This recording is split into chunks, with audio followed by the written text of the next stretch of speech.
ọ̀kan pàtàkì lára àwọn alágbára àti olóṣèlú ní ilẹ̀ haúsá tó tún ti fìgbà kan jẹ́ agbẹnusọ ẹgbẹ́ àwọn àgbà ilẹ̀ haúsá Northern Elders Forum NEF ìyún Alhaji Hakeem Baba Ahmed ó mà ti tú àṣírí ohun tó rí nípa ààrẹ Bọ́lá Ahmed Tinubu láàrin ọdún péréte tó fi jọ ṣiṣẹ́ ní iléeṣẹ́ ààrẹ tó sì jẹ́ kó di mọ̀ wípé Tinubu kò ráàyè fún ọ̀pọ̀ àwọn tó ń bá ṣiṣẹ́ o àti wípé ó lójú ẹni tó lè rí ó sì lójú ẹni tó lè bá sọ̀rọ̀. Ẹ rántí pé láti rí ojú rere àwọn alágbára ilẹ̀ haúsá àti láti dùn àwọn haúsá nínú ń ló jẹ́ kí Tinubu kó yan Hakeem Baba Ahmed tó jẹ́ agbẹnusọ ẹgbẹ́ àwọn àgbà ilẹ̀ haúsá sínú ìjọba ẹ̀. Bẹ́ẹ̀ ló jẹ́ pé olùdámọ̀ràn lórí ọ̀rọ̀ òṣèlú ní Tinubu yan Hakeem Baba Ahmed sí tó sì jẹ́ pé ọ́fíìsì igbákejì ààrẹ sẹ́nẹ́tọ̀ Kashim Shettima ó ní Hakeem Baba Ahmed ní ó ti ń ṣiṣẹ́.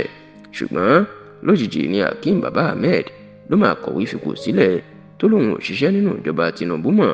èyí tí ó di ariwo ńlá jákèjádò orílẹ̀-èdè Nàìjíríà táwọn èèyàn gbà bí ẹni gba ìgbà ọtí tó sì jẹ́ pé Hakeem Baba Ahmed ó ti padà sọ̀rọ̀ wípé kí Tinubu tó bá nífẹ̀ẹ́ rẹ̀ kó kọ̀wé fipò sílẹ̀ lọ́dún 2027 ìyẹn pé kó má wulẹ̀ ṣe sáà kejì tó bá ti parí ìjọba ọdún mẹ́rin kó fààyè sílẹ̀ fún ẹlòmíì láti wá ṣe ìjọba orílẹ̀-èdè Nàìjíríà. Ṣùgbọ́n nínú ìfọ̀rọ̀wérọ̀ tí Hakeem Baba Ahmed tó ṣe pẹ̀lú iléeṣẹ́ tẹlifíṣàn Arise inú mà ti tú àṣírí nípa ààrẹ Bọ́lá Ahmed Tinubu. Hakeem Baba Ahmed jẹ́ kó di mímọ̀ wípé àṣírí táwọn èèyàn mọ̀ tó sì ń ṣàkóbá fún ìjọba Tinubu ni pé ó dẹ̀rẹ̀ ìyàsọ́tọ̀ kì í bá àwọn èèyàn sọ̀rọ̀, àwọn tó bá wù ú èló ń rì, kò sí fún àwọn tó ń bá ṣiṣẹ́ ní àyè láti wá sọ ìmọ̀ràn tán ní fún un láti gbé orílẹ̀-èdè Nàìjíríà lọ sókè àti láti tó sọ èrò wọn àti àbá tán bá ní nípa ìjọba tó ń ṣe. Hakeem Baba Ahmed ní adúrú oṣù tóun lò nínú ìjọba Tinubu tóun ṣiṣẹ́ ní iléeṣẹ́ ààrẹ ó lẹ́ẹ̀mẹ́ta péré nínú rírí tóun fojú kan ó níbi táwọn sì ti ríra inú mọ́ṣáláṣí tó jẹ́ ti iléeṣẹ́ ààrẹ táwọn ti kírun jímọ̀ ni làwọn ti ríra lẹ́ẹ̀mẹ́ta.